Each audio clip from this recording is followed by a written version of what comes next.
Bienvenidos a todos y todas a la señal de la cabina de Radio ULS. En esta ocasión vamos a iniciar una nueva aventura aquí en Radio ULS. En la Universidad Luterana Salvadoreña tenemos la carrera de Teología. Y es que es una carrera bastante interesante y de la cual hay mucho que aprender. Por lo tanto, aquí en Radio ULS y desde la Coordinación de Teología hemos optado por realizar este podcast. Este podcast se llama Faro Teológico, en donde nos vamos a iluminar, en donde nos vamos a direccionar y a ubicar con respecto a los temas de la teología. Para esta ocasión y para todas las ocasiones vamos a tener la compañía de nuestro coordinador de la carrera de Teología, el licenciado Omar Flores. Licenciado, buenos días. Buenos días, estimados compañeros de la radio ULS.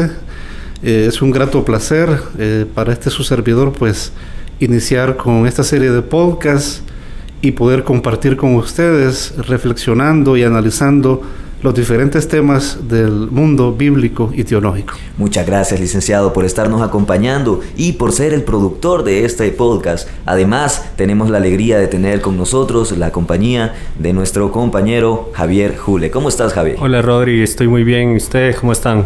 Bastante bien por aquí. Muy bien, gracias. Disfrutando de esta nueva aventura. Y bueno, comenzando este podcast, decidimos, ¿verdad?, aquí con el equipo del podcast, de que este primer capítulo vamos a hablar de la Biblia. ¿Por qué vamos a hablar de la Biblia, licenciado? Hemos dedicado este primer podcast a la Biblia debido a dos razones fundamentales. Número uno, la Biblia, como ustedes saben, es el libro más popular dentro de nuestra sociedad y cultura, ¿verdad? La Biblia es el libro más leído y genera mucho interés dentro de las personas, ¿verdad? Ya sean religiosas o no religiosas. Y además, en el mes en el que nos encontramos, septiembre, se celebra a nivel internacional el mes de la Biblia. En diferentes instituciones, ¿verdad? Universidades donde hay carreras de teología, seminarios, iglesias, sociedades bíblicas, debido a que el 30 de septiembre falleció Jerónimo, doctor de la iglesia, un biblista y traductor que trabajó en la Vulgata Latina, ¿verdad?, allá por los siglos IV y V, y en honor a él, las iglesias le han dedicado este mes al mes de la Biblia. Jerónimo, interesante. ¿Qué no podemos saber un poco de Jerónimo? Nunca lo había escuchado. Sí, Jerónimo, como les mencionaba, fue un biblista. Sí. Más que un teólogo, fue un biblista. Es decir, un experto en Biblia, conocedor de las lenguas bíblicas, el hebreo, el griego, y además fue el director, el traductor principal de la así llamada Vulgata Latina. Una de las Biblias o versiones de la Biblia más importantes que han habido en la historia, ¿verdad? Perfecto. Ha sido entonces un gran precursor de lo que ahora conocemos como la Biblia. Del mundo de la traducción, sí. Del mundo de la traducción. Perfecto. Bueno, licenciado, ya tenemos el tema ya puesto sobre la mesa. ¿Qué nos trae acerca de este tema para nosotros? Bueno, el tema, como lo mencionábamos, es ¿qué es la Biblia? Sí. Y el objetivo de esta temática es analizar, reflexionar en torno a qué entendemos por la Biblia, qué es la Biblia en sí, cuál es su proceso de formación, cuál es su naturaleza, las diferentes perspectivas que hay en torno a ella en la actualidad, y de manera sintética conocer algunos aspectos necesarios para poderla estudiar e interpretarla, ¿verdad? Me parece muy bien, licenciado. ¿Qué nos puede comentar sobre la famosa Biblia del oso? Sí, esa pregunta quizás la pasamos para después. La vamos a responder en el trayecto de la primera parte de este podcast, ¿verdad?, que está dedicado al proceso histórico de formación de la... Me parece súper bien. De la Biblia, ¿no? Y desde esa perspectiva, comentar lo siguiente. La Biblia, como ustedes saben, es el libro más popular. Ajá. por lo menos en la cultura occidental y sus periferias, es el libro más popular. De hecho, sí, está universalmente aceptado, ¿verdad? De que la Biblia es el libro número uno en todo el mundo. Bueno, de hecho, a nivel ideológico, las dos mayores influencias que nuestra cultura occidental y sus periferias han tenido son, por un lado, Israel a través de la Biblia y por otro lado, Grecia a través de la filosofía. Así es. Por eso el filósofo alemán Jürgen Habermas escribe su famoso libro Israel o Atenas, ¿verdad? A propósito de esta doble influencia que nuestra cultura ha tenido, ¿verdad? Claro, claro, y ahora que lo menciona, tiene bastante razón, ¿verdad? La Biblia, desde la parte teológica y desde la parte conductual, desde la parte ideológica de cómo vemos la ética, la moral, está la cuestión de Grecia. Sí, o sea, a nivel ético, como tú lo mencionas, por ejemplo, en nuestro entorno sociocultural, ¿por qué nosotros desde pequeños sabemos de que es malo robar? Porque en la Biblia, en el libro del Éxodo, dentro del Decálogo dice, no robarás. No robarás, así es. ¿Por qué nuestros códigos legales dicen, o más bien dicho, condenan el asesinato? No matarás. Porque en el Decálogo dice, no asesinarás. Entonces, la Biblia ha ejercido una enorme influencia en nuestra cultura en diferentes áreas, a nivel ético, a nivel de cosmovisión de vida. Bueno, la mayoría de personas tienen una concepción de la vida y de la muerte que parte de lo que la mentalidad hebrea a través de la Biblia enseña. Claro. Porque así fuimos formados desde pequeños. Así es. Claro. Con cuestiones similares, licenciado, como para hacer un paralelismo, ¿qué podemos decir del mundo oriental? Bueno, la Biblia es un producto del mundo oriental. Claro, del Medio Oriente. Y ha influido aquí en el occidente. Ha influido aquí en el occidente, porque recordemos que Israel formaba parte de las así llamadas culturas semíticas. De hecho, cuando uno estudia la parte del Antiguo Testamento, un tema clave es el Oriente Bíblico. Claro. El Oriente Bíblico, la influencia que, digamos, han ejercido en la cultura bíblica países como Egipto, Mesopotamia, ¿verdad? Donde estaba Asiria, Babilonia, Sumer, que fue la primera gran cultura, claro. La cultura persa, que son culturas que influyeron en la mentalidad hebrea que produjo el texto bíblico. Perfecto. Interesante. Interesante. ¿Cómo podemos seguir, licenciado, con este interesante tema?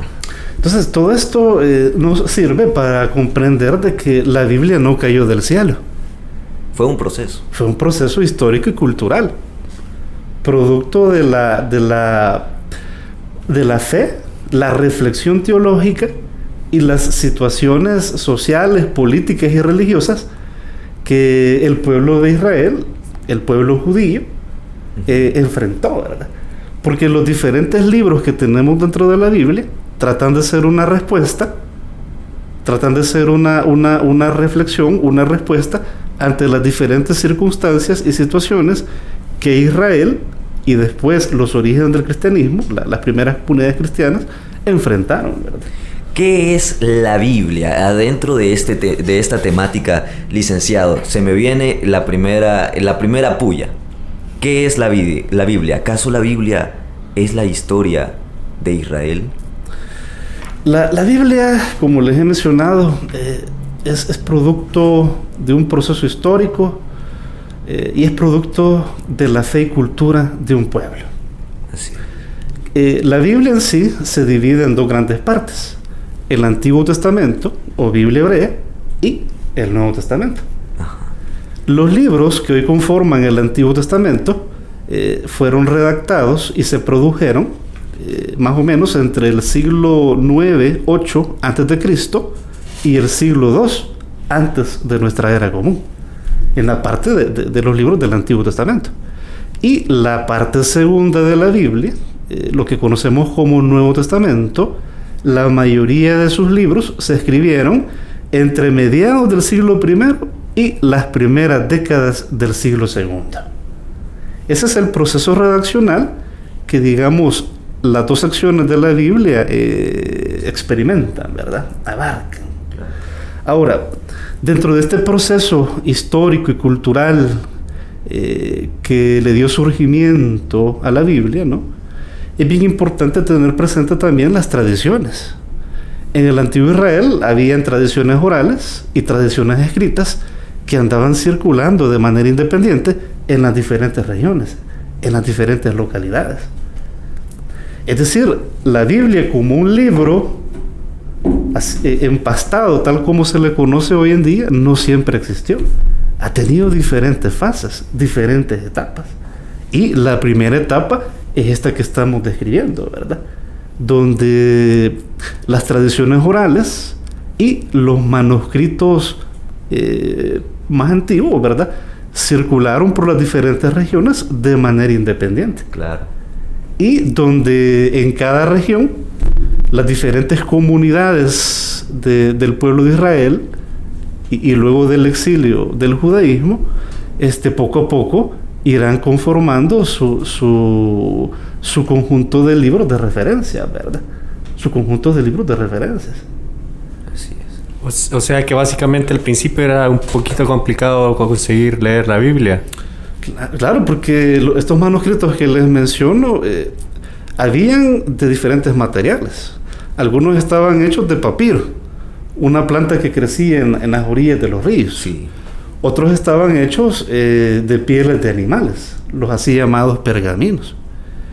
Y sabían ustedes de que habían algunos manuscritos que, como se enrollaban, se les llamaba rollos. Algunos de ellos medían más de 10 metros. Wow. 10 metros. O sea, y para poderlos leer en la comunidad, en la sinagoga, tenían que desenvolverlos, ¿no? Me imagino que tenía que haber una persona específica para hacer todo ese proceso. Había un encargado.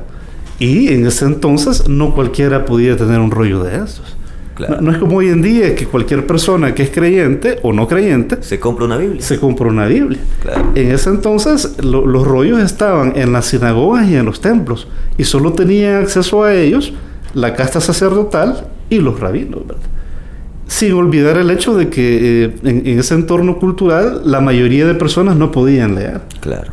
Se dice que de cada 10 personas, una o dos podían leer.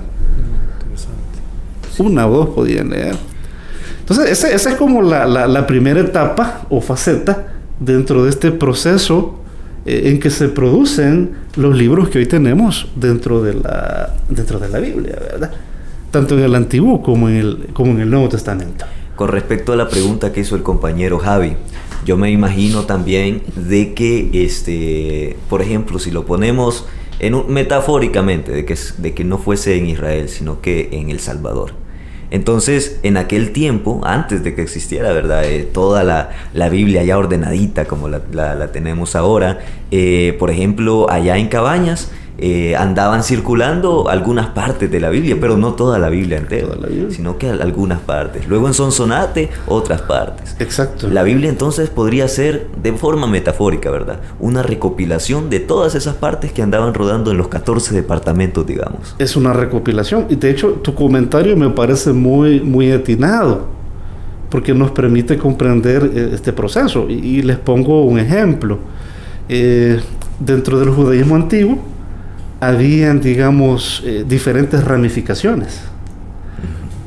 Una de ellas era la de los saduceos. Pero los saduceos, de todos los libros que están actualmente en el Antiguo Testamento, solo leían los primeros 5. Los libros del Pentateuco. Claro. Penta 5. 5, sí. O sea, Pentateuco o Torá, como le llaman también en hebreo los judíos. Interesante, punto. La Torá. La Torá. Entonces la Torá son los 5 primeros libros. Los 5 primeros libros, porque los judíos en hebreo le han llamado siempre Torá, que en hebreo significa instrucción o enseñanzas para la vida. Claro. No significa ley, como se ha mal traducido a veces.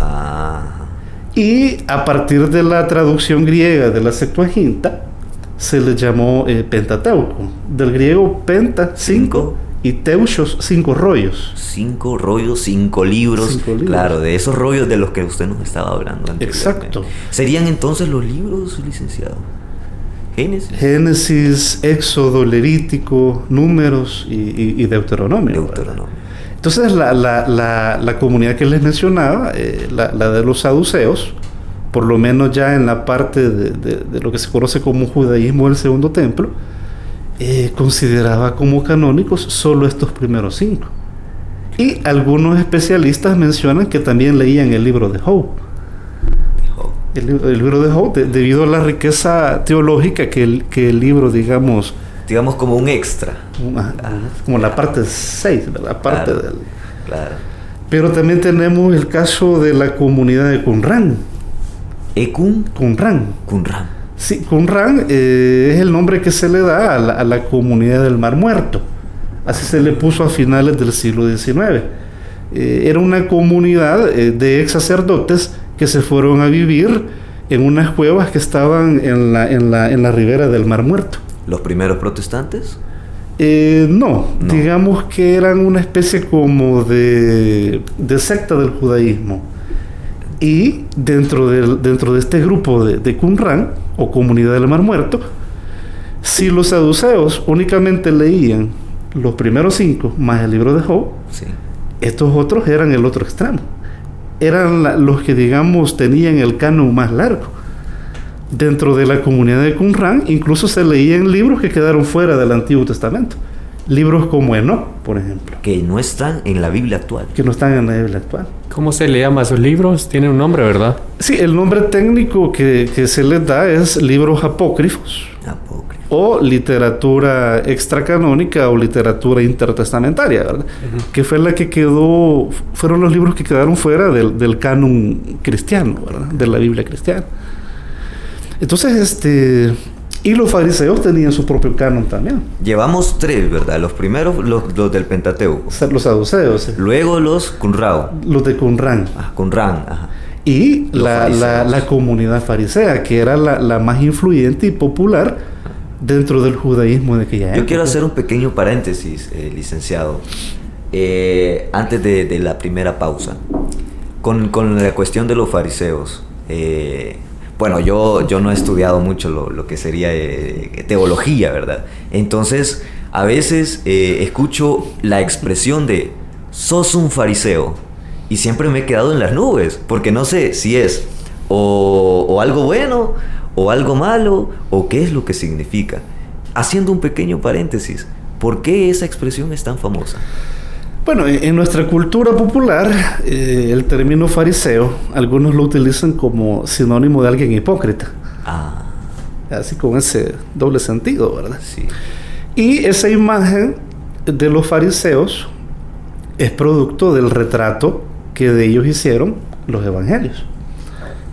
¿Los evangelios que ahora se encuentran en la Biblia? En el Nuevo Testamento. En el Nuevo Testamento. Porque en los evangelios presentes en el Nuevo Testamento se proyecta una imagen de los fariseos como personas antagónicas a Jesús. Como personas antagónicas, como adversarios de Jesús. Claro. Ahora, eso tiene un trasfondo. Y el trasfondo es el hecho de que a finales del siglo I, cuando los evangelios se escribieron, las comunidades que los escribieron tenían problemas con la comunidad farisea. Ajá. Los fariseos los habían expulsado de la sinagoga a muchos de los seguidores de Jesús. Y por eso ellos en su literatura, en los evangelios que compusieron, generaron esa imagen antagónica, claro, de los fariseos. Pero si nos vamos a la historia, si hacemos a un lado la literatura y nos vamos a la historia, los fariseos eran personas piadosas.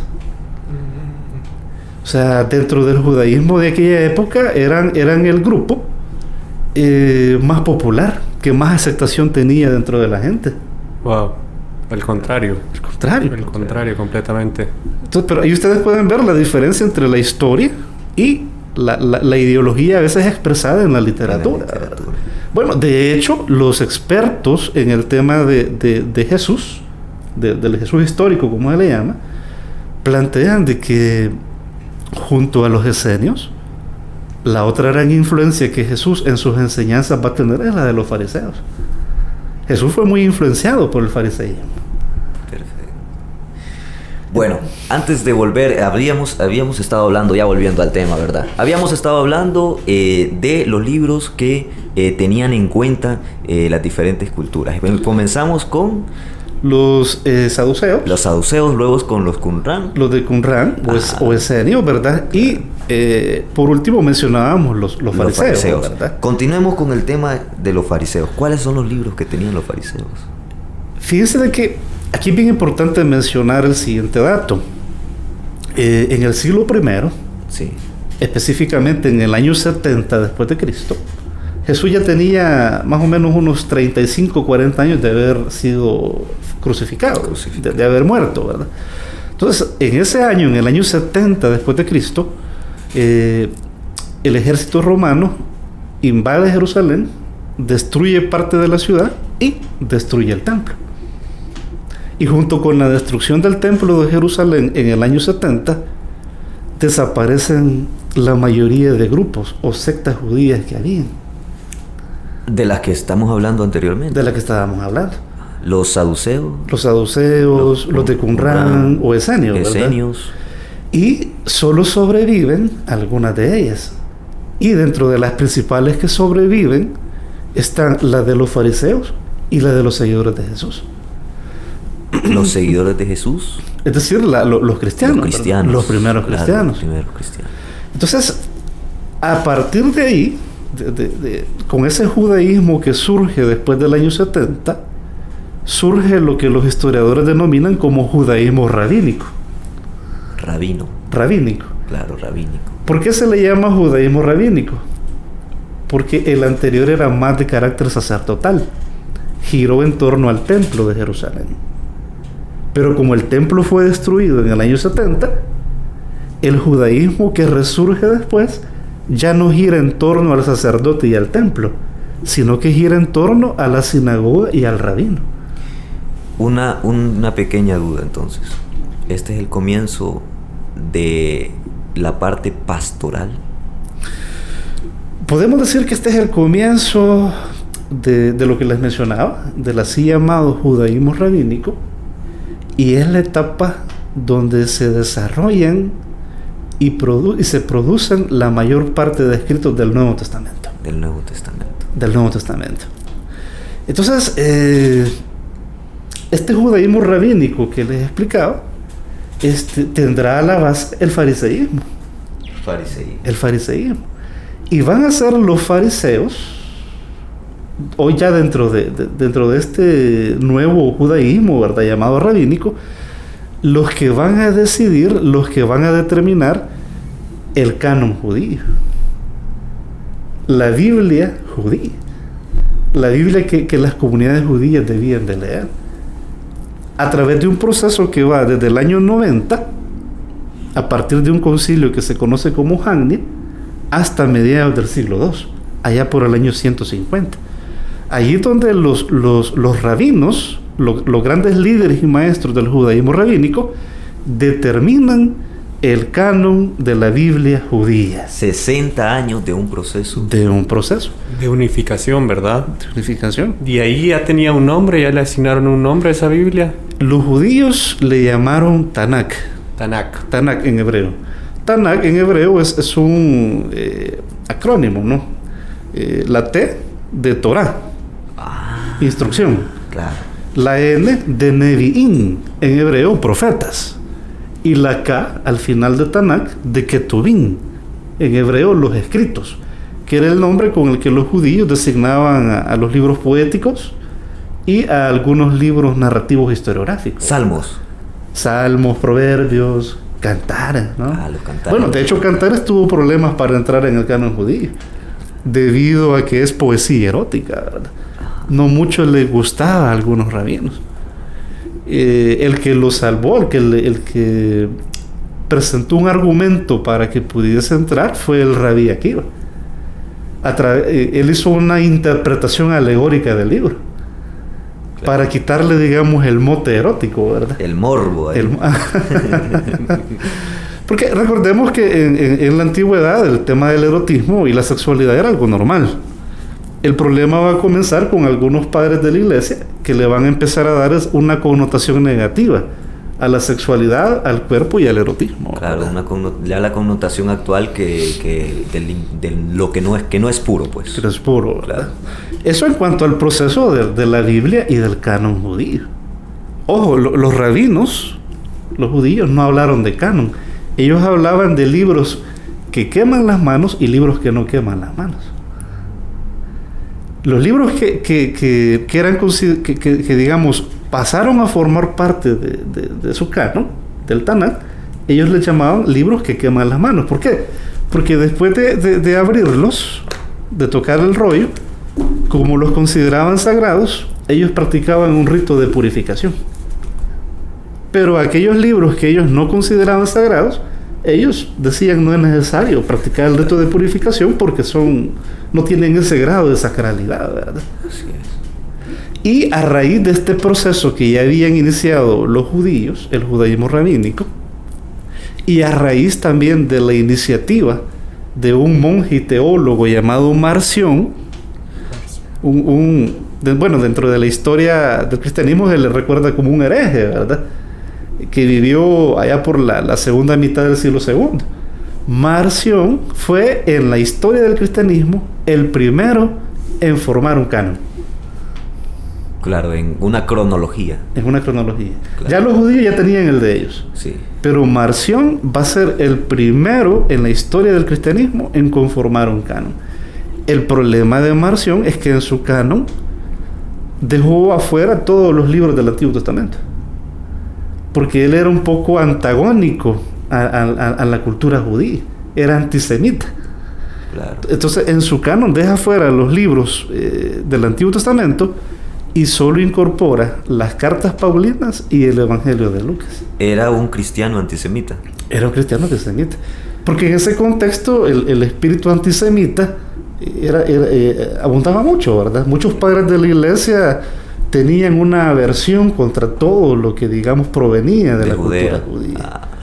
Entonces, a raíz de eso, a raíz de esta iniciativa de Marción, a raíz de que los judíos ya tenían su canon, por decirlo así, y para normativizar la fe frente a la heterodoxia, dentro del cristianismo, dentro de las iglesias oficiales, se empieza el proceso de canonización también.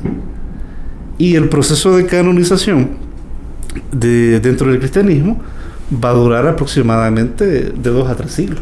Heterodoxia, para hacer un pequeño paréntesis, es lo contrario a la ortodoxia. Lo contrario a la ortodoxia. Es lo que representaba la heterodoxia entonces, Marción. Marción. Entonces, y de esa forma, como les decía, se inicia el proceso de selección por parte de las iglesias oficiales, las iglesias más influyentes, la de Roma, la de Antioquía, la de Jerusalén, la de Alejandría, que son las que a lo largo de estos 2-3 siglos van a determinar qué libros entran y qué libros quedaban fuera, ¿verdad? Hasta que a finales ya del siglo IV ya podemos hablar de un canon de la Biblia cristiana. Y Jerónimo, el biblista y traductor al que se le dedica al que se le dedica el mes de la Biblia, tuvo la ventaja de que cuando él elabora la Vulgata, ya el canon ya estaba ratificado. Claro.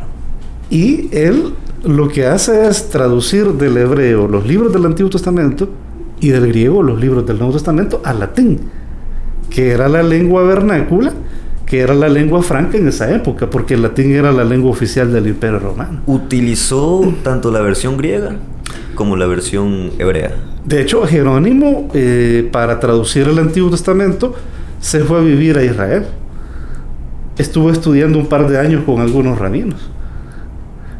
Porque él, en su Biblia, en la Vulgata latina, la parte del Antiguo Testamento quiso traducirla directamente del hebreo.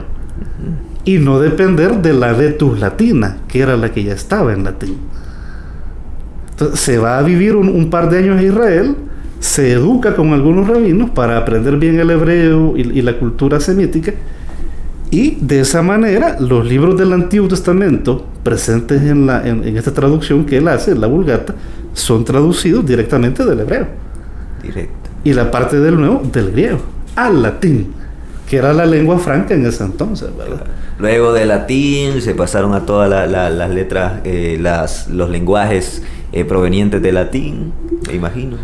Y la Biblia esta de Jerónimo, la así llamada Vulgata Latina, su gran aporte gira en torno a dos puntos, a dos aspectos. Número uno, populariza el canon que ya se acababa de definir. Claro, lo promociona. Lo promociona. Y número dos, con la Vulgata de Jerónimo surge el concepto de la Biblia que hoy tenemos, la Biblia como un libro empastado. Wow.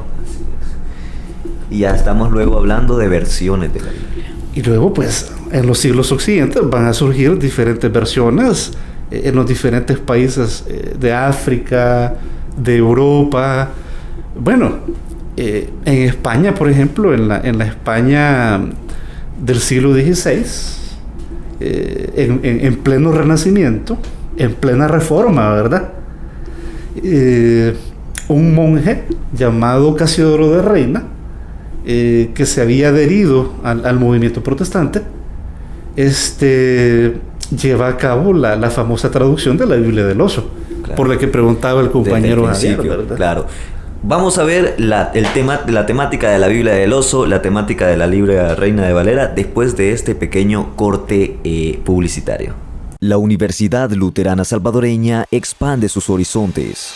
¿Quieres estar al día con las últimas noticias y eventos de tu universidad? Sintoniza Radio ULS. Radio ULS. En nuestra programación encontrarás una variedad de contenido, entrevistas, debates y programas de opinión. No te pierdas de nuestras transmisiones en vivo desde nuestra sede central en San Salvador. Además, contamos con una selección de música en la que podrás escuchar los éxitos del ayer y hoy. Radio ULS, la radio de la Universidad Luterana Salvadoreña, tu opción al futuro.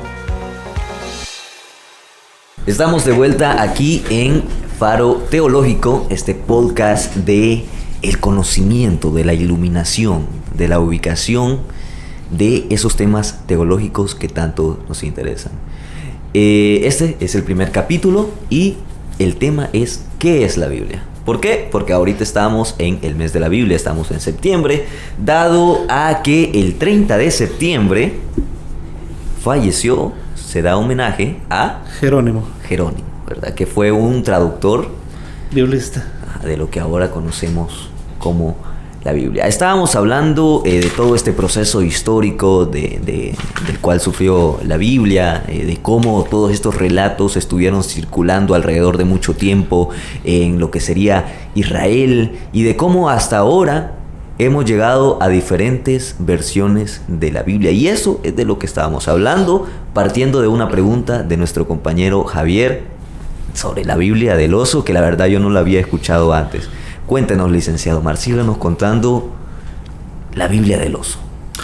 Sí, la Biblia del Oso, dentro de la lengua castiza, dentro de la tradición castellana, es una de las versiones más importantes y más destacadas que han habido.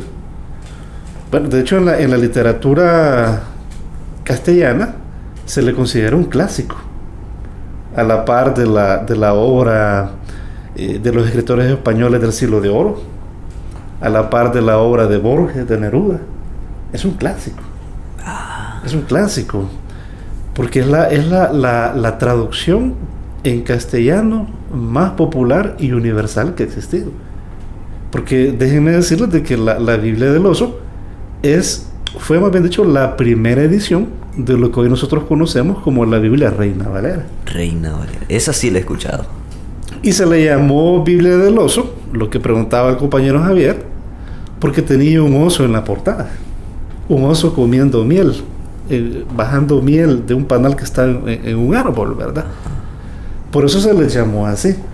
Y hay gente que a veces se pregunta cuál es el significado de ese oso bajando la miel del panal. Así es. Han habido diferentes explicaciones, no hay una definitiva, pero las dos principales han sido las siguientes. Hay algunos que dicen de que ese era el símbolo, la marca de la casa impresora donde se imprimió esta edición. Esa es una respuesta. ¿En Hispania? En España. Sí, en España. Y la otra explicación dice de que Casiodoro de Reina y la gente que le ayudó en la impresión de esta Biblia, le pusieron el símbolo del oso comiendo miel en relación con el Salmo que dice que tu palabra es más dulce que la miel. ¿Y el oso? ¿De dónde sale? Es por la costumbre de que el oso sí, se alimentaba de miel en aquel contexto, ¿verdad? Y probablemente también tiene relación con el símbolo o la marca de la casa impresora donde se publicó esta primera edición. Claro, todo está relacionado. Claro, esa figura de un oso que come miel, ¿verdad? Porque en la modernidad esa figura yo solo la había visto en el popular Winnie the Pooh, que representa la figura de ese oso que le encanta la miel. Es bastante interesante esa figura. Y en la parte de atrás del oso, para aquellos que pueden ver la imagen, están las 4 letras del nombre sagrado. Yod, Hei, Vav, Hei, en hebreo. Que es la palabra en hebreo que se traduce como Yahvé o Jehová en la Reina Valera. Claro. Yahvé leyéndolo tal cual o Jehová leyendo cada inicial. De hecho, Jehová se utiliza más dentro de la tradición evangélica, sí, que ha leído históricamente la Reina Valera, y también dentro de la Biblia de los Testigos de Jehová. Y Yahvé se ha empleado más dentro de la Biblia de tradición católica. Romana. Pero filológicamente hablando, son traducciones inexactas. La traducción exacta del tetragramatón, 4 letras, claro, del nombre sagrado, está en discusión. No se sabe de manera definitiva. Se saben cuáles son esas letras. Pero cómo se pronuncian está en discusión. Claro. Está en discusión. Eso está en discusión. Entonces estábamos hablando de las diferentes versiones de la Biblia. Hablamos de la Biblia del oso, que todavía no se sabe por qué el oso.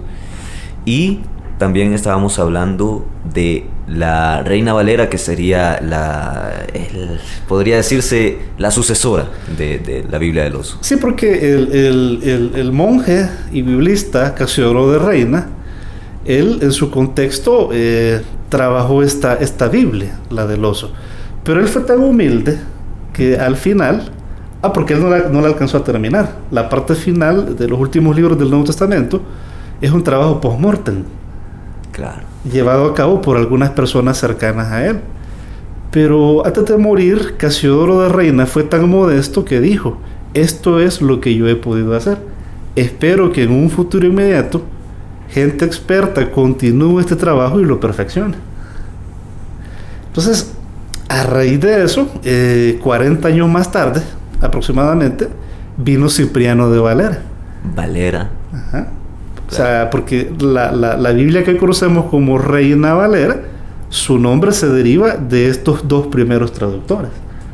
Reina de Casiodoro de Reina, el de la Biblia del oso, y Valera de Cipriano de Valera, el segundo revisor. Y yo toda mi vida pensando de que la Reina Valera fue una reina que financió la producción de esta versión de la Biblia. Es un nombre compuesto en honor a sus 2 primeros traductores. Interesante. Entonces, y a la Biblia de Cipriano de Valera, publicada en 1602, se le denominó como la Biblia del cántaro, por la imagen que tenía en la portada, ¿verdad? Cántaro. De unas personas sacando agua de un pozo con un cántaro. Siempre desde el sentido metafórico de que el agua es símbolo de la palabra de Dios, ¿verdad? Entonces, esa es la base histórica de la Reina Valera, que se continuó revisando. A lo largo de los siglos subsiguientes siguieron habiendo diferentes revisiones, diferentes ediciones, hasta llegar a lo que tenemos hoy en día, ¿no? Hoy en día, por lo menos acá en El Salvador, la edición que más lee la gente en las iglesias protestantes y evangélicas es la Reina Valera 60. 60. Del 60, la que se publicó en los años 60. Ah, Pero hay, digamos, ediciones más recientes, ¿verdad? Una de las que, digamos, hoy en día se está utilizando bastante en algunos espacios es la así llamada Reina Valera contemporánea también, que forma parte de esa tradición. ya de este milenio. Ya de este milenio, ya en la época actual. Perfecto. ¿Qué otras versiones de la Biblia están corriendo, digamos, en nuestro país? Bueno, dentro de las iglesias protestantes y evangélicas, la Reina Valera es la más leída. Sí. Pero aparte de la Reina Valera, se lee mucho la NBI, Nueva Versión Internacional, se lee mucho la Nueva Traducción Viviente, la Dios habla hoy y la traducción en lenguaje actual. Y por el lado de las comunidades católicas, tenemos la Biblia latinoamericana, Sí. que se popularizó mucho con las comunidades eclesiales de base, ¿no? Claro. A nivel académico, la Biblia de Jerusalén, que es una de las más prestigiosas. También es muy leída la Biblia del Peregrino, la Biblia del Peregrino o de nuestro pueblo, que fue un trabajo iniciado por el biblista Luis Alonso Schockel, ¿verdad? Esas pues entre las principales. ¿Hay una que sea la principal, digamos, de la Iglesia Católica? Así oficial no lo hay. No lo hay. Ni por el lado católico ni por el lado evangélico. Lo que sí tenemos es versiones que se han popularizado Claro. a raíz del uso y consulta de la gente. Puede decir que la Biblia latinoamericana ahorita es la que tiene, digamos, la mayor presencia en las iglesias católicas. Sí, por el lado católico, la latinoamericana es una de las más populares. Y por el lado evangélico, la Reina Valera. Que ya tiene nombre Jehová. Jehová, sí. Claro, claro. Sí. Y la Reina Valera es la que ha pasado más que todo por como 3 procesos, ¿verdad? O 4 de revisiones, que ha pasado por canon bíblicos, ¿o me equivoco? Bueno, tiene más. Más. Porque las que explicábamos hace un momento, la del oso, la del cántaro, que fueron trabajos de Casiodoro y de Cipriano, fueron las 2 primeras. De ahí se han seguido haciendo revisiones, ¿no? Bueno, un dato curioso. Sí. En las Biblias católicas actuales tenemos 7 libros que se conocen como libros deuterocanónicos. Los libros de Macabeos, Judith, Tobías, Sí. Sabiduría, Eclesiástico, Barut, los capítulos 13 y 14 de Daniel, que no aparecen en las Biblias evangélicas. Los evangélicos no leen esos libros porque no están en el canon de las principales traducciones evangélicas Capítulo 13 y 14. de Daniel. Pero como dato curioso, déjenme decirles de que esos libros estaban en la Reina Valera. Y ahora ya no están. Se sacaron en la revisión que se hizo allá por los años 1860 Los 60. del siglo XIX. Claro, claro. Debido a una discusión ideológica que hubo entre las sociedades bíblicas británicas y escocesas, y también por una decisión económica. Querían ahorrar papel. Y como esos libros estaban ahí, pero los veían como libros secundarios, dijeron, mejor saquémoslos y así nos ahorramos ese papel.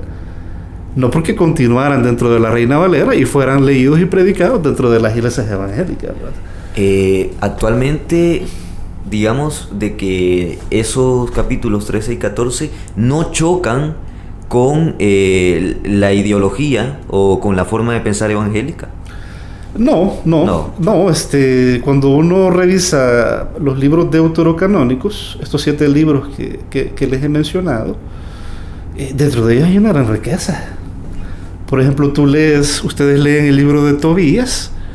El libro de Tobías tiene excelentes enseñanzas en materia de ética, en materia de caridad. Ustedes leen el libro de Eclesiástico y Sabiduría, que es literatura poética y sapiencial. Hay una riqueza de reflexiones, de filosofía para la vida. Bueno, el Rabí Akiva, que fue uno de los que decidió el canon judío allá por el siglo II, él dijo: para mí es una lástima que el libro de sabiduría quede fuera del Tanakh. Wow. Debido Él a mismo aceptándolo. Él mismo aceptándolo, ¿verdad? Él mismo aceptándolo. Vive la psicología. Transforma vidas. La licenciatura en Psicología de la ULS es una carrera innovadora y necesaria para nuestro país. A través de un enfoque por competencias y en modalidad semipresencial, la carrera te permitirá adquirir conocimientos teóricos y desarrollar habilidades prácticas para destacar en los entornos educativos, comunitarios, clínicos y empresariales. Es una psicología integral, con un cuerpo docente altamente calificado y una variedad de recursos educativos. La licenciatura en Psicología de la ULS es la elección para quienes buscan aportar a la salud mental e incidir en la transformación social del país. Universidad Luterana Salvadoreña, tu opción al futuro. Javier tenía una pregunta con respecto a esto de los... Básicamente, en la Reina Valera y el Oso entran libros apócrifos, ¿verdad? Sí, ahí estaban. Porque las Biblias protestantes que surgieron en el siglo XVI, cuando se da la Reforma, los incluían, la mayoría de ellos, solo que los ponían en medio entre el Antiguo y el Nuevo Testamento. Y a raíz de eso surgió el término literatura intertestamentaria. Wow. Que algunos traductores franceses, algunos alemanes y otros españoles dijeron: no tienen el mismo valor ni la misma sacralidad que los otros, pero hay que dejarlos ahí y leerlos por cultura general. Claro, y por el contenido, la riqueza que tenía. Por contenido. Claro. Hay libros actualmente que no están en ninguna de las versiones, pero que son conocidos. Sí, por ejemplo, hay en estudios bíblicos hay una materia que se conoce como literatura intertestamentaria. Y ahí se estudian los libros que quedaron fuera del canon, tanto judío como cristiano. Y uno de los libros más destacados es el libro de Enoch, que hasta se ha hecho literatura de ficción y cine a partir de él. Entonces, el libro de Enoch, si ustedes se fijan, no está ni en el Tanakh judío, que los judíos leen en la actualidad, tampoco está en las Biblias católicas, ni tampoco en las Biblias evangélicas. La única iglesia que lo incorporó en su canon fue la iglesia de Etiopía. Si un día viajan a Etiopía, claro, ahí se lo van a encontrar en el canon de las iglesias cristianas de Etiopía. Los Rastafaris. No. Son más las comunidades cristianas que vienen desde los orígenes. Sí. Bueno, estamos hablando de la temática de qué es la Biblia aquí en este mes que se le hace a la Biblia. En nuestro podcast Faro Teológico, en nuestro primer capítulo, hemos estado hablando sobre el proceso histórico que ha llevado la Biblia, el proceso donde circulaban todas las versiones y que al final se hizo esa unificación. Acabamos de estar hablando sobre esas versiones de la Biblia, ¿verdad? De la Reina Valera, la Biblia del Oso, la Biblia latinoamericana, todas esas versiones que tienen sus características, ¿no? Que las hacen particulares. Pero todavía no nos hemos metido, licenciado, en el tema circular, en el tema central por el cual estamos ahora aquí hablando. ¿Qué es la Biblia? Sí, ante la pregunta de qué es la Biblia, dicha pregunta nos lleva al tema de la naturaleza de la Biblia. La naturaleza de la Biblia. Y en el tema de la naturaleza de la Biblia podemos mencionar dos respuestas principales. Una, la que se ha dado desde la fe y la teología sistemática o dogmática. Y otra, la que se ha dado desde las ciencias bíblicas. Dos, ¿verdad? Dogma, ciencia. Y ciencia bíblica.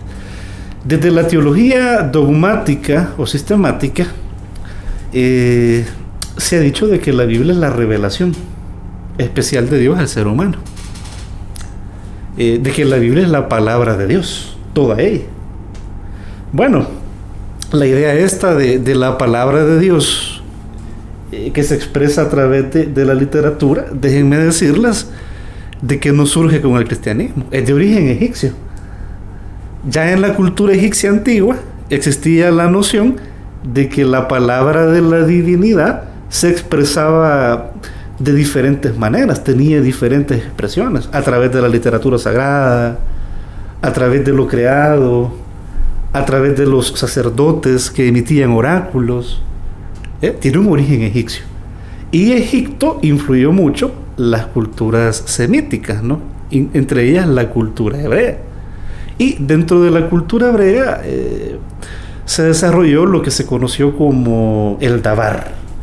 El Dabar, en hebreo, la palabra divina, que dentro del judaísmo siempre se vio como algo que tenía también diferentes expresiones. No estaba confinado a lo escrito, también tenía diferentes expresiones. Dentro del cristianismo, particularmente dentro de la dogmática y magisterio cristiano de los primeros siglos, se empezó poco a poco a configurar la idea de que la Biblia, esos libros que digamos estaban ya en el proceso de canonización, todos ellos eran la palabra de Dios. Y uno de los que, como siempre hay un precursor en todo, ¿verdad? Sí.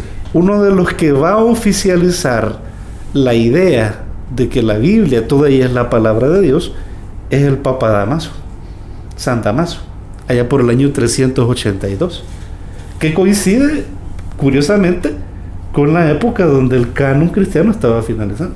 Entonces Damaso va a decir, todos estos libros que han entrado al canon son la palabra de Dios. Y desde ahí viene la idea de que toda la Biblia es palabra de Dios.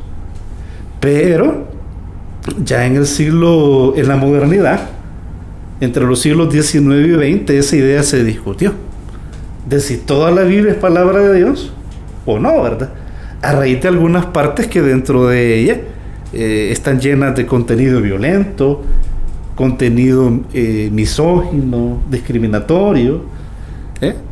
Por ejemplo, hay un salmo, y eso lo analizábamos ayer con un grupo, donde dice de que a los niños de los pueblos enemigos hay que agarrarlos y tirarlos contra las piedras, matarlos. Claro. Y así toda una serie de textos que digamos generan polémica o controversia, ¿verdad? Sobre todo para la mentalidad occidental moderna, ¿verdad?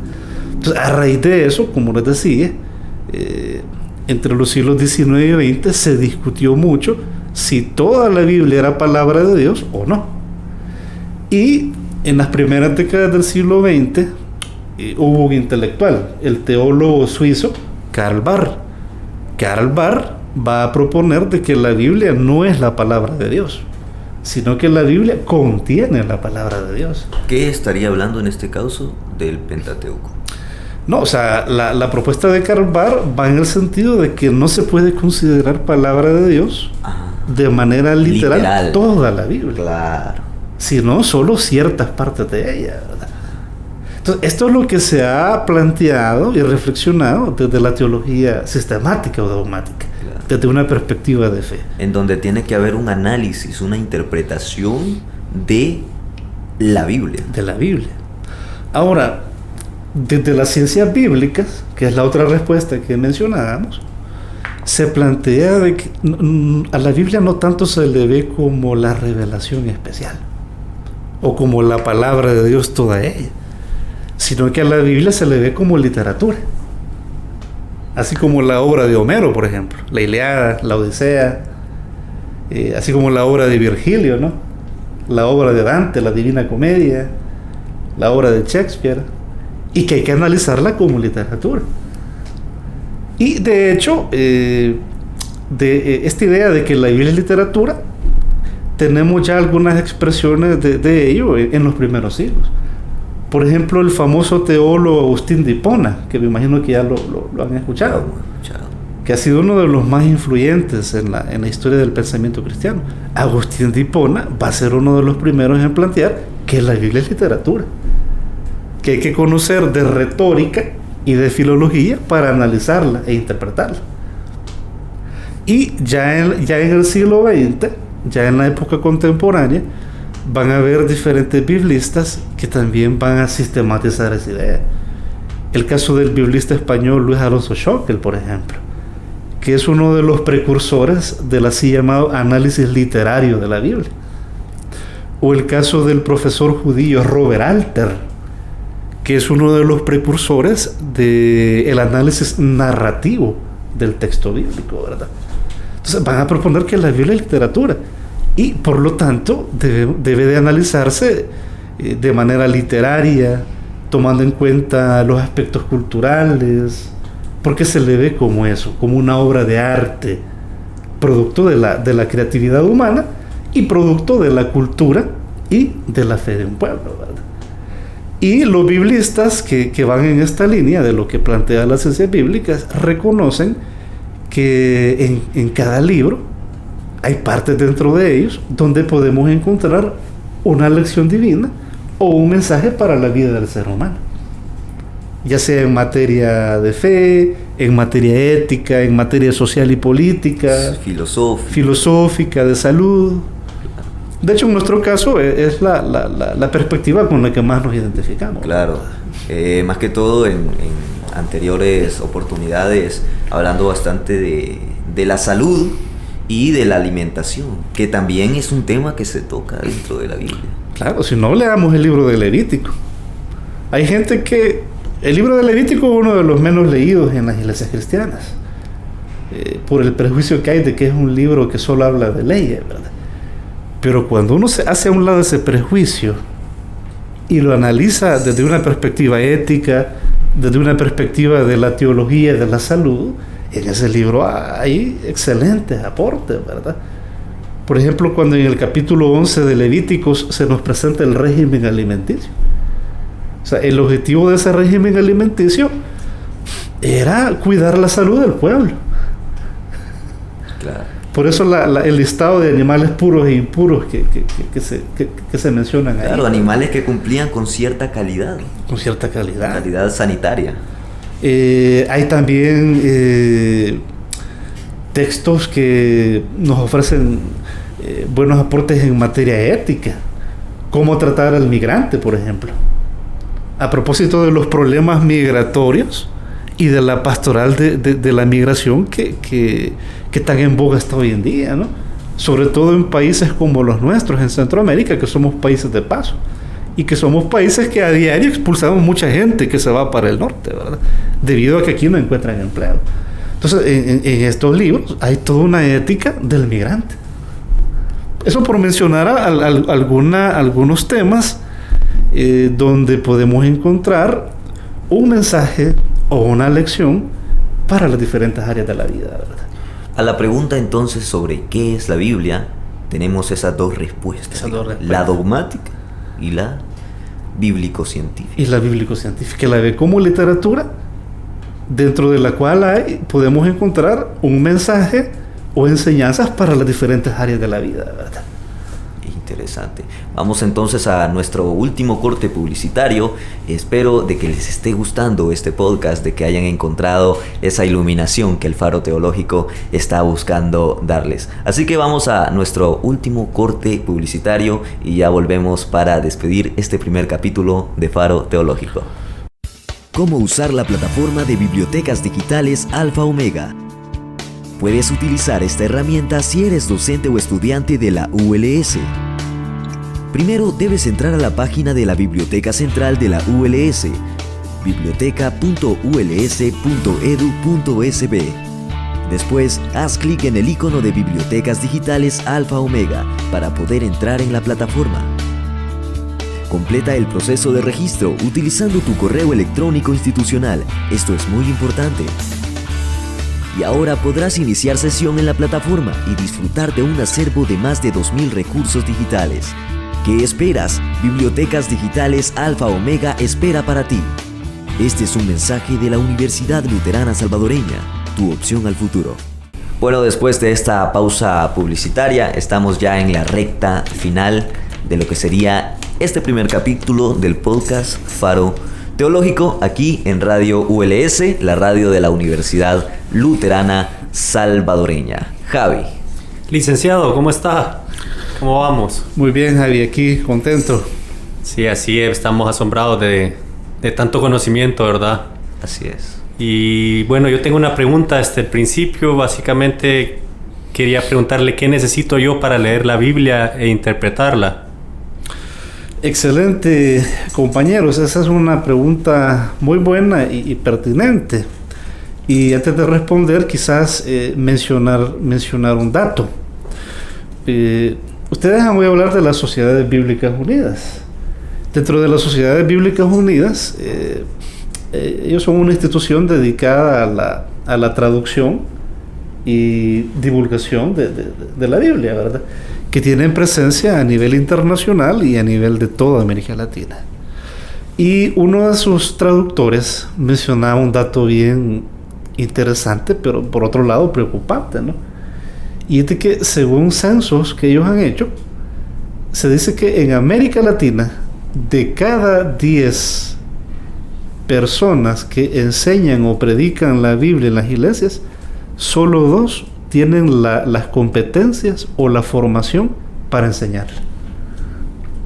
O sea, de cada 10, 8 no tienen la formación.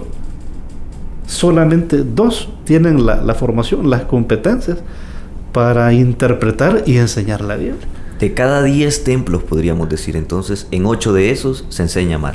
De cada 10 pastores, líderes que predican, que enseñan, 8 no tienen las competencias. Entonces pueden incurrir en errores.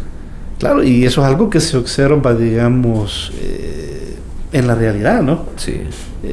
Por eso tenemos malas interpretaciones, tergiversaciones, lecturas anacrónicas, gente que quiere traer lo que perteneció a culturas del pasado a la cultura y sociedad nuestra, todo por la falta de formación, ¿verdad? Entonces, ¿qué es lo que necesitamos para un estudio serio de la Biblia, para una buena interpretación? Miren, la respuesta es sencilla. Necesitamos formarnos. O sea, necesitamos lo que se conoce como saber de Biblia. Y dentro del saber de Biblia, allí van implícitas diferentes áreas del saber. Número 1, leerla. O sea, yo tengo que conocer el libro como tal. Claro. Imagínense ustedes que en una carrera de literatura, de letras, ponen a alguien a dar la materia de literatura latinoamericana y nunca ha leído la obra de Borges o de Pablo Neruda. ¿Qué va a ir a enseñar? O sea, puede basar en manuales que hay, ¿verdad? Pero si no conoce de manera directa los textos, ¿qué va a ir a enseñar? De la misma manera, dentro de los estudios bíblicos, leer y conocer los textos es clave para no depender de lo que otros dicen. Y además, aparte de leerla, hay que tener una formación básica en áreas como las siguientes. Número 1, conocer los géneros literarios. Conocer los géneros literarios en la Biblia es importante porque eso nos va a permitir no tomarlo todo de manera literal. No tomarlo todo de manera literal. ¿Por qué? Porque en la Biblia hay diferentes géneros, así como en la música. En la música tenemos el género rock, tenemos el género reggae, electrónica, claro, la música vernácula, la cumbia, ¿no? De la misma manera, en la literatura bíblica tenemos diferentes géneros. Tenemos narrativa. Sí. Hay que saber analizar la narrativa. Tenemos textos legales. Claro. Hay que saber analizar los textos legales. Tenemos también poesía. Hay que saber analizar de manera artística la poesía. Tenemos también cartas. ¿Cómo se analiza una carta? No es cuestión solo de ir leyendo los capítulos, ¿verdad? Y de ahí ir a ver qué dice un comentarista, ¿no?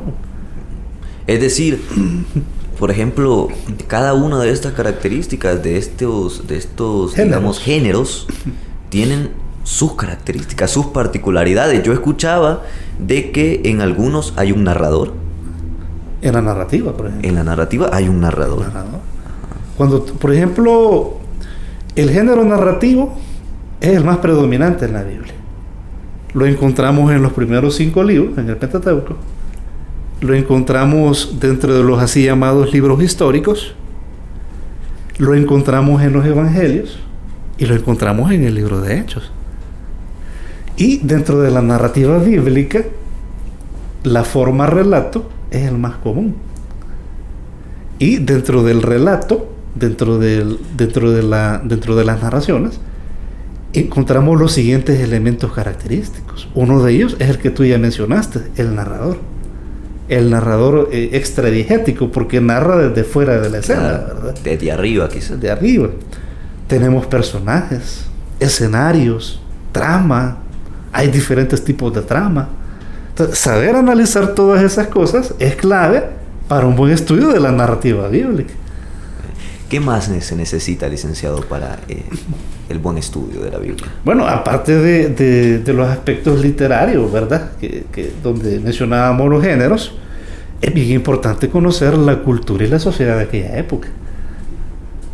Porque recordemos que la mayor parte de libros de la Biblia se escribieron en una cultura muy distinta a la nuestra. Culturas de hace 3.000, 2.500 años de antigüedad, que tenían otra cosmovisión de las cosas. Y además de la distancia de tiempo, la distancia de lugar. No fue aquí en El Salvador. Exacto. Fue en el Medio Oriente. O sea, tenían otra percepción de las cosas, otra cosmovisión. Tenían sus creencias culturales. Sí. Tenían sus modelos y formas de organización social. Les pongo un pequeño ejemplo. El tema familia. Dentro de la cultura bíblica y dentro de los libros de la Biblia encontramos diferentes modelos de familia y matrimonio. Es decir, el modelo de familia y matrimonio que hoy nosotros tenemos dentro de la sociedad y cultura occidental posmoderna es producto de la modernidad, de la Inglaterra victoriana.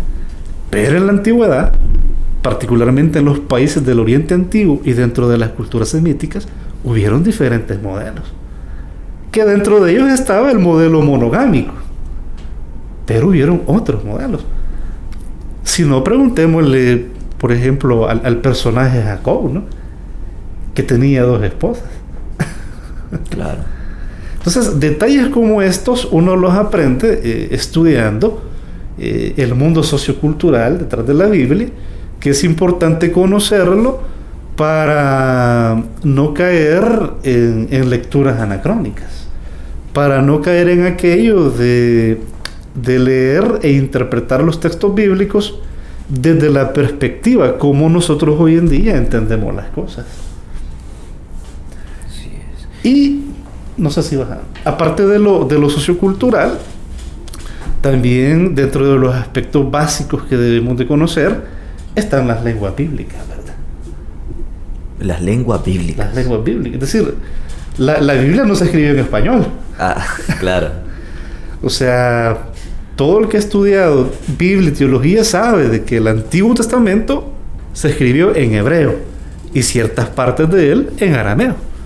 2 lenguas semíticas. Y la parte del Nuevo Testamento se escribió en griego, en un tipo de griego koiné. ¿Griego? Koiné. Koiné. Que era el griego que estaba en boga en el mundo helenístico, en la época greco-romana. Así es.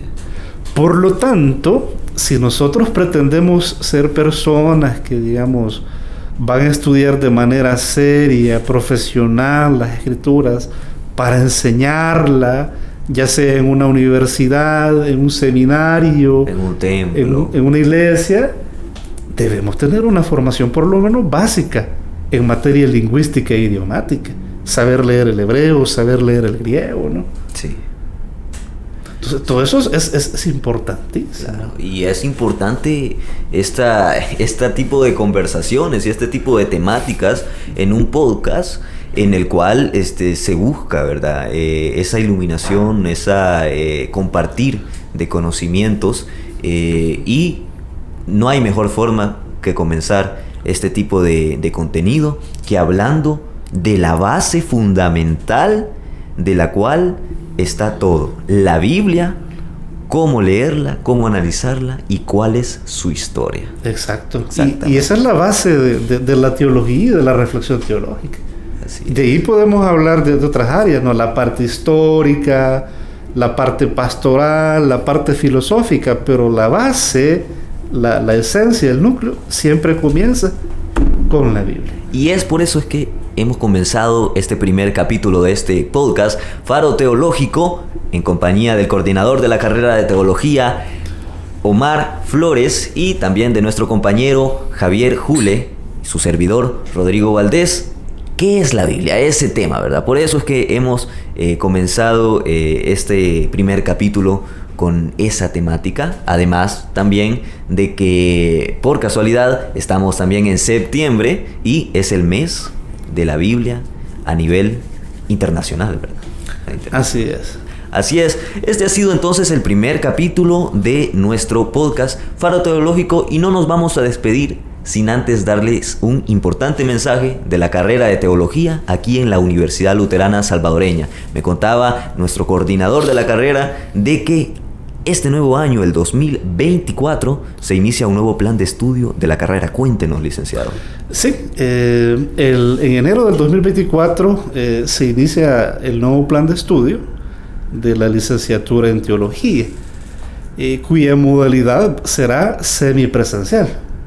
Ah, sí. Semipresencial. La mitad de las materias presenciales. Y la mitad virtual. Y la otra mitad 100% virtual, ¿verdad? Claro. Esto con el objetivo de facilitarle el estudio a gente que vive lejos, por ejemplo en la zona oriental, en la zona occidental, o gente que a veces por cuestiones laborales no puede estar siempre de manera presencial. Claro. El nuevo plan de estudio además va a contar con un nuevo pensum, un pensum que se ha actualizado y que nos ofrece, digamos, un programa de los más integrales para formarnos teológicamente en el país, ¿verdad? Y lo otro que también es bien importante y que quiero mencionar es de que nuestra línea de estudio es académica. Nosotros no estamos casados con una línea doctrinal específica o teológica específica.